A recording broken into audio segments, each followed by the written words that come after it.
So NHL 17 is kind of riding its way off into the sunset, and now that the NHL entry draft has happened, the expansion to Vegas, and free agency has started, I thought it's high time to start talking about the actual NHL teams. So today's video is going to be all about the Pacific Division, Part 1, where we discuss the Anaheim Ducks, the Edmonton Oilers, the Calgary Flames, and the Arizona Coyotes, and what I think that they're going to do this year. I'm No Sleeves 12, and this is No Sleeves Steaming Hot Takes, Pacific Division Part 1.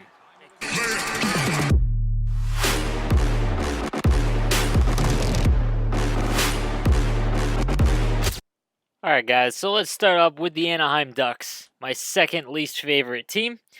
I am a diehard Sharks fan, so I'm going to start within the division that I know most. So let's just cover what happened last season. Essentially, they won the division, kind of went on a hot streak down the end of the year. Sharks fell apart. Calgary kind of fell apart. Edmonton made a little bit of a push, but Anaheim ended up winning the division. Finished with 105 points. They lost in 6 to the Nashville Predators in the conference finals. Now, a little bit more in depth. They finished 19th in the league in Corsi 4. If you guys don't know what Corsi is, it's essentially all shot attempts. We're talking shots on net, shots missed, and block shots at the net, and then the percentage is minus shots against. So if you're a negative team, you'll be in the bottom 15, obviously. And that means that you're letting up more shot attempts than you're actually firing at your opponent's net, which is the new analytic craze in the NHL. Basically, it kind of can show who is controlling play more, and usually the higher to the better teams obviously control the play more. So they have Randy Carlyle, who's hot garbage as a coach and is stuck in the early 2000s mentality, and it kind of holds the Anaheim Ducks back. Their talent level's still pretty good, but again, the way that they play, that Carlyle has them play, has them 19th in Corsi 4. Their power play percentage ended up 17th in the league. Again, when you consider the top end talent, that's a little surprising. Their penalty kill is 4th. Again, when you consider their top end talent who plays in the penalty kill, like Ryan Kessler and whatnot, who I can't stand, by the way, they finished 4th in the NHL in penalty kill. Goals for, they finished in 18th. That's something we're going to discuss about the Ducks, which is a little bit surprising, but even more surprising was the fact that they finished 3rd in the NHL in goals against. So let's discuss the signees and new additions to the Anaheim Ducks so far early on in free agency. Essentially, they extended Cam Fowler to $6.5 million for 8 years. Fair deal considering what he brings. He's turned into a very good NHL defenseman, puts quite a bit of points on the board. So 6.5, Shattenkirk got more for 4, but Fowler's obviously a lot younger, and extending him was kind of a need for the Ducks. They signed Ryan Miller to a 2-year, $2 million deal. Ryan Miller's wife is actually an actress in Hollywood, so this kind of makes sense. Everyone thought that Ryan Miller would end up with the Ducks last year or the year prior because of that, so he signed a team-friendly $2 million for 2 years, which is another good deal. They also extended Patrick Eaves to $3.1 million for 3 years. Eaves really, really overperformed his his actual talent level, but $3.1 million is kind of a fair deal for someone who touched 30 goals. So that's not a bad move. Again, it's not going to cripple them. Who they lost Shea Theodore to Vegas. You knew that one of their defensemen had to go in the expansion draft. Luckily, they have drafted so well for defense that losing Theodore isn't crippling. They lost Jonathan Bernier to Colorado. Rip him. We can pour one out because he will have terrible stats in Colorado. He's just an average goalie.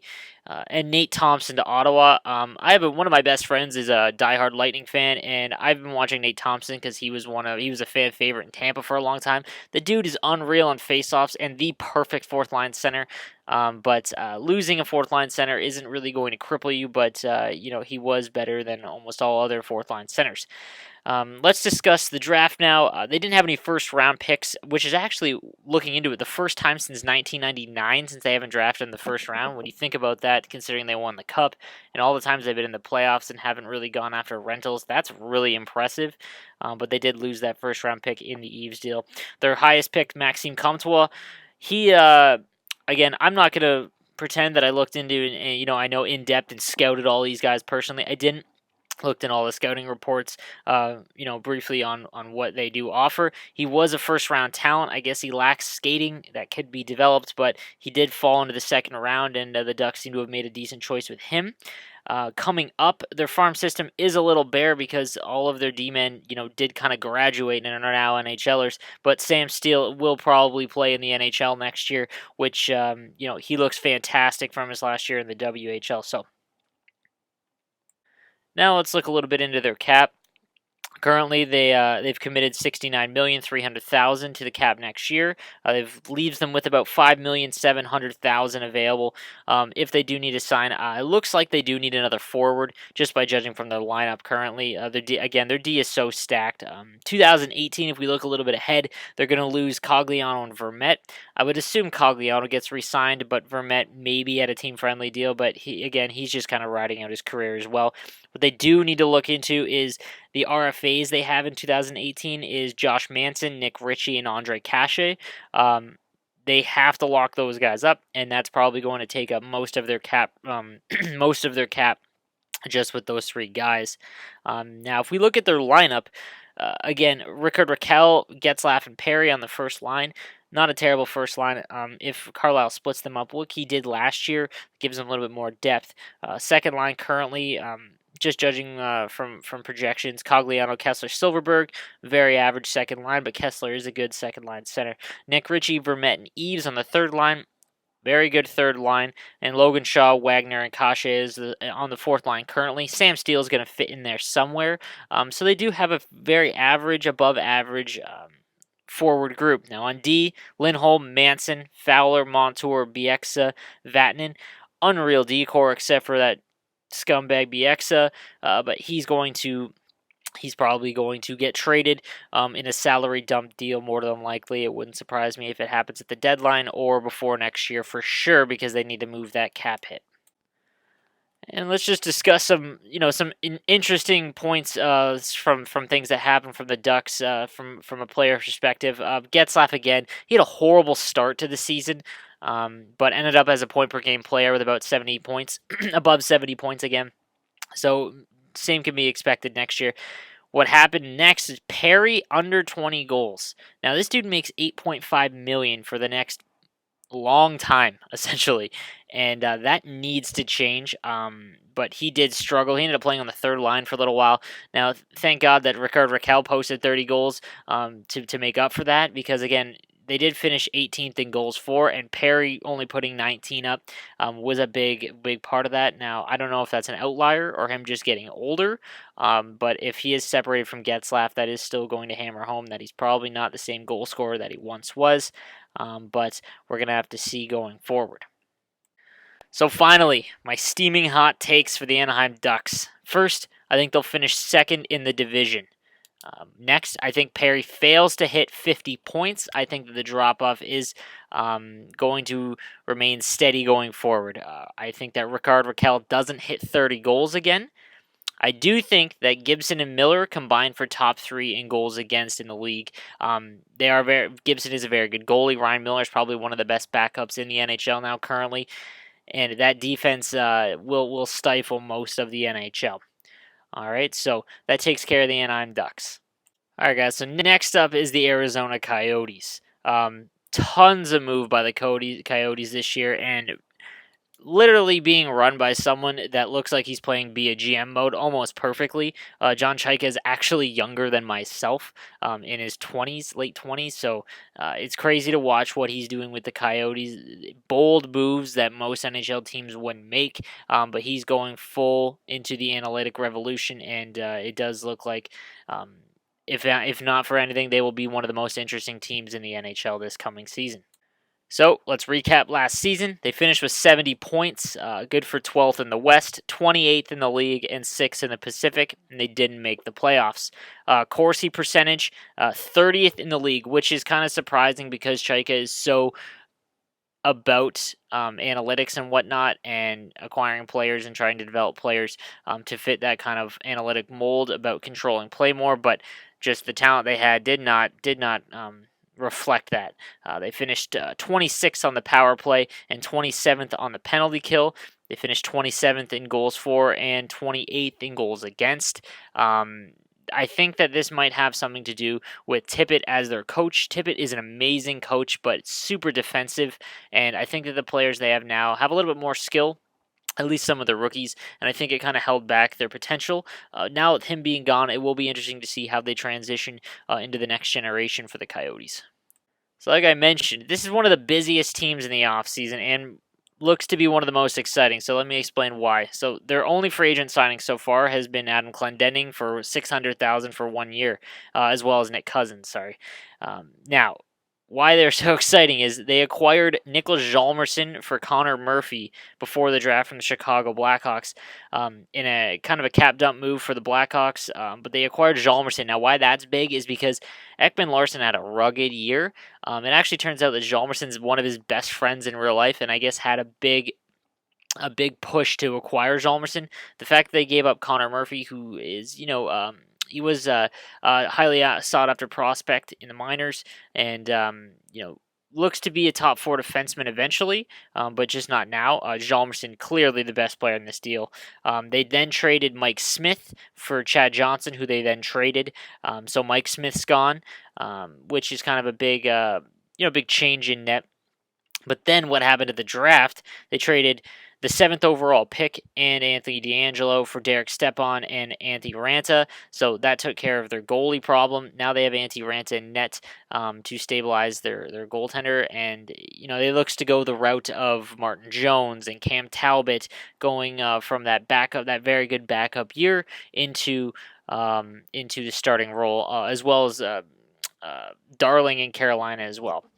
Now, Stepan will set in as their first line center, it looks like. They have very, very bad depth down the center currently, which is reflected in the point totals. The last year, Domi led the team with 59 points. 38 points from forwards in 59 games. Then Ekman Larsson behind with 34 and 79. And then Christian Dvorak, one of the rookies, for 33 and 78. Radim Verbata is someone they did lose to Florida. He did sign there.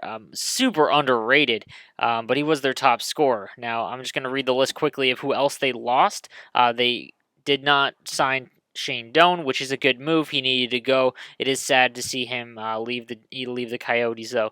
They also did not re-sign Burmistrov, Holland, Juris, Mueller, McBain, and Laurent Dauphin also went to Chicago in the Connor Murphy deal.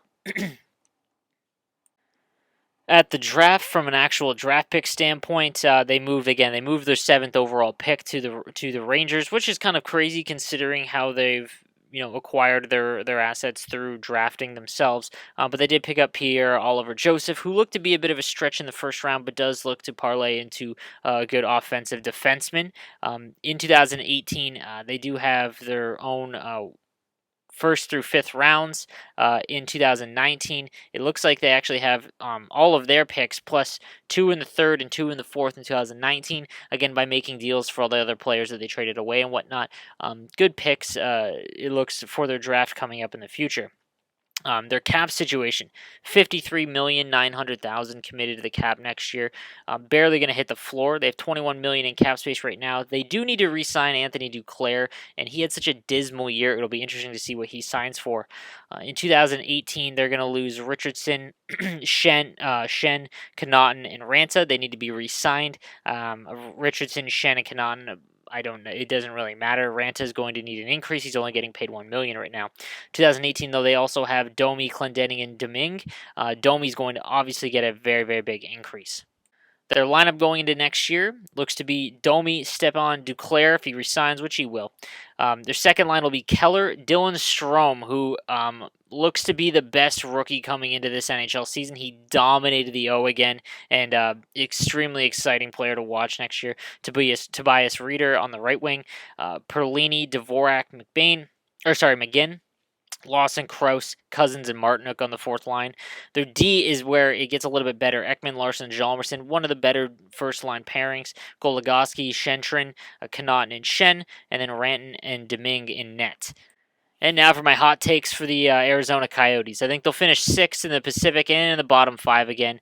Strome cruises to Rookie of the Year.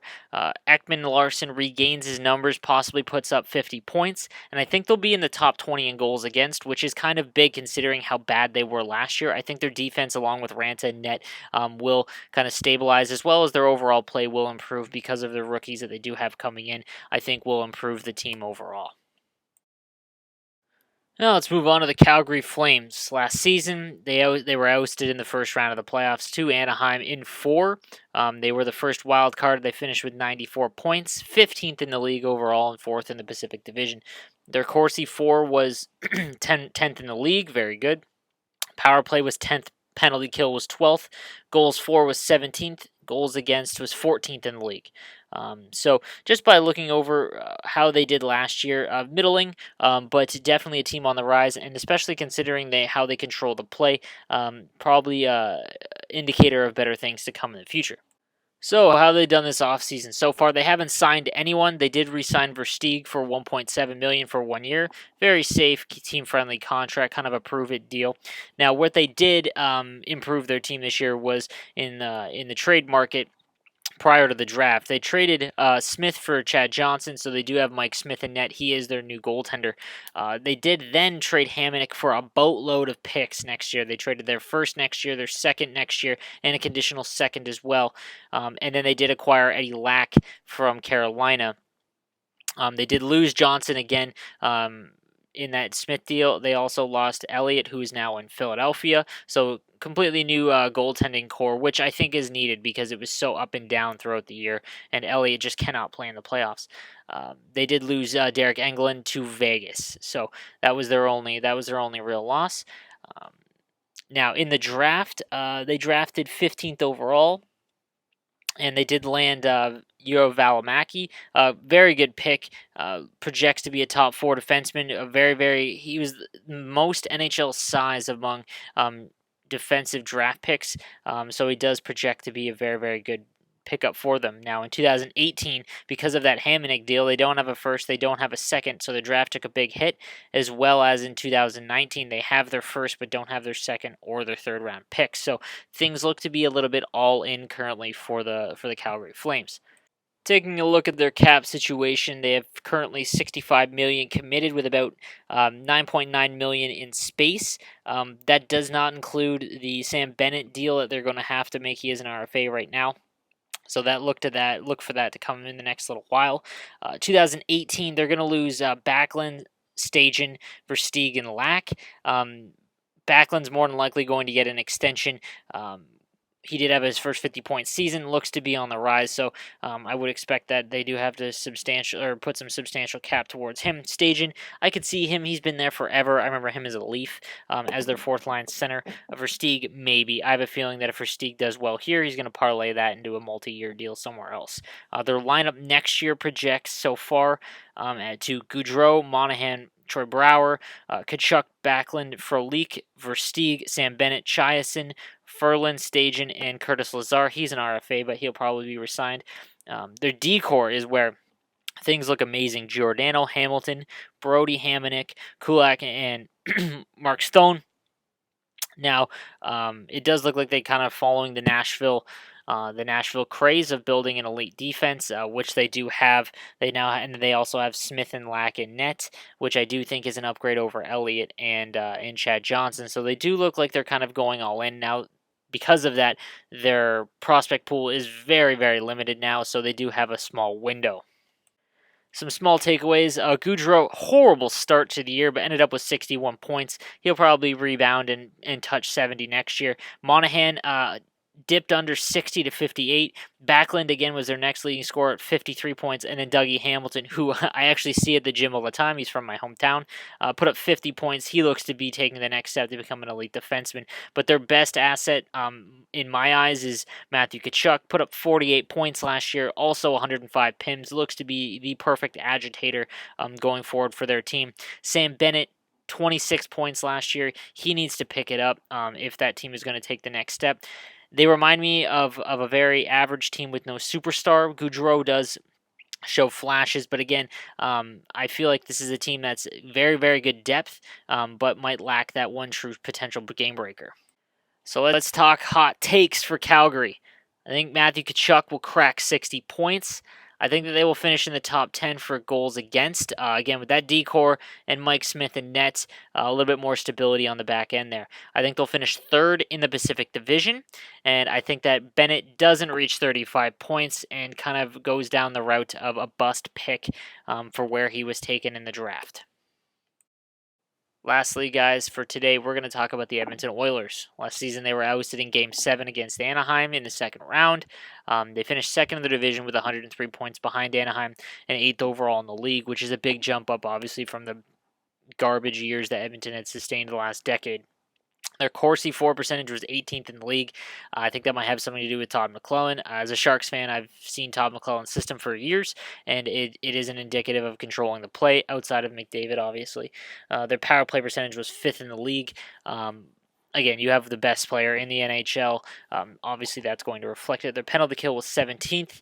Goals for were 8th, and goals against were 8th. I think that was the biggest surprise of last year, is that their goals against with Cam Talbot and that kind of makeshift defense they have right now, showing that they actually are quite capable. Let's talk about additions and subtractions. So far, they haven't really signed anyone. They did make one trade. They moved out Eberle for Strome. I'm going to get into why that is a big deal in a little bit later when I talk about the cap. But Strome for Eberle, I kind of think is a wash. Strome definitely did not fit in well with the coaching staff in New York. Constantly was benched, and after a decent sophomore season, just fell off the planet essentially last year. So Edmonton's going to take a little bit of a risk for Eberle, who has a little bit more of a track record, but looks to be declining, which is shocking because he is reaching his prime years. They also did lose Griffin Reinhart because who cares to the Vegas Knights, as he is one of the worst top 5 picks in the last decade. In the draft, this is the first year they're actually drafting somewhat low in the standings. They did get Kyler Yamamoto, really small guy, but insanely good and talented forward. One of the most exciting players in the draft, again, because he did fall so far because of his size. I think it'll be exciting to watch him play in the future. 2018, 2019, they do have all of their picks, which I do think will change. Because I think Edmonton's window is small to win a cup, and I'll explain why in a little bit. So I think that they will make a lot of deals with their picks. Here's where Edmonton ends up looking like a train wreck. Currently, they have $56 million committed to the cap. Not a lot at all. They have $18,900,000 in cap space. Now, Leon Draisaitl is a restricted free agent this year.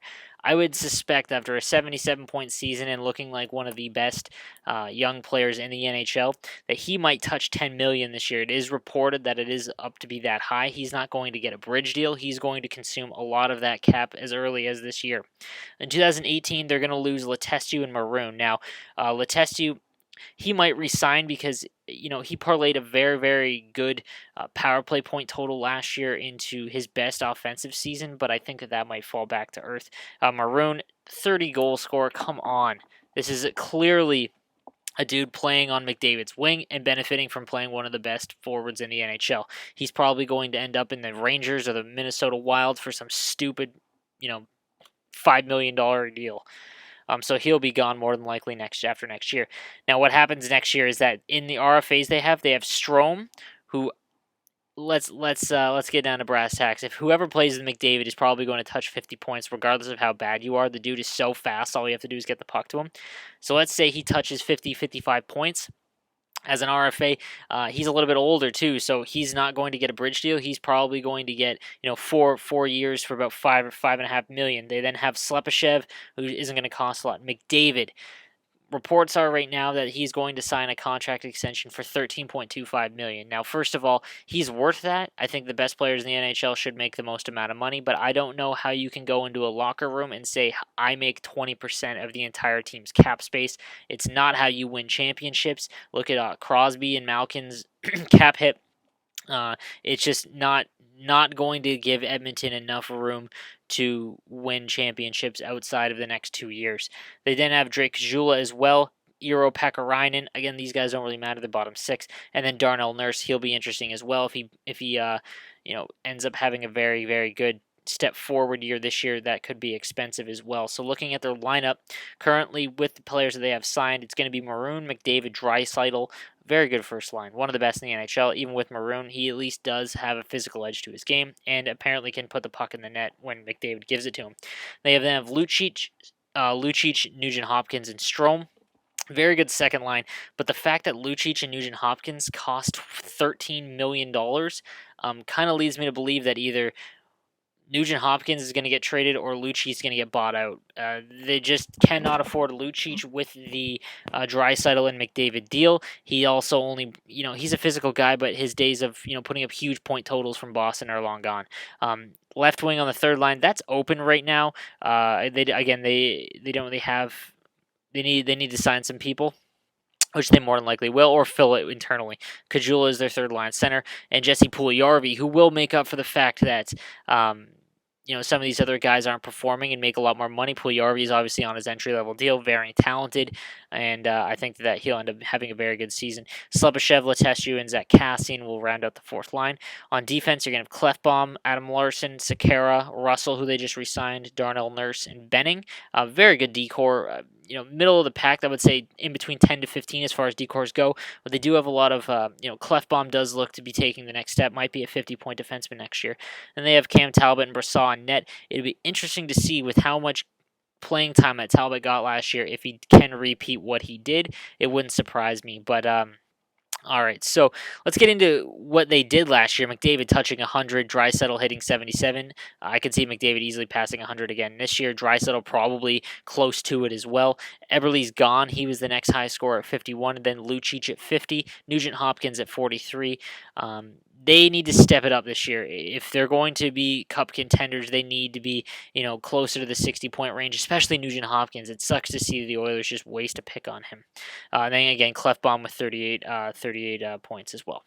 So, guys, finally, my steaming hot takes for the Edmonton Oilers. I think that they will win the division. I think that Strome will outscore Eberle in points. I think Maroon doesn't even score 20 goals next year. I think that he struggles for a little while and then is taken off that line and goes to a third line role. And I think that Talbot will post under a .911 save percentage. I think that his workload as well as just that I don't believe that his points last year or his finish last year does reflect his actual skill, and I think that he does come back down to earth. All right, guys, so that takes care of part 1 of the Pacific Division. For no sleep steaming hot takes on the NHL 18 season, leave me a comment leave me a comment in the comment section below if you'd like the video, if you want me to continue. Again, I know NHL 17 has kind of died. I am doing league gaming still, and I do stream that and do giveaways still for HUT items on my Twitch channel, so be sure to check out my Twitch channel. I stream every Sunday at least at twitch.tv/nosleeps12. It's in the section below. Also follow me on Twitter. And if you do like my content, I do make videos every Sunday, so hit the subscribe button. You'll know exactly when it does come out on YouTube. Again, guys, so thank you for checking out my channel, guys, and stay average.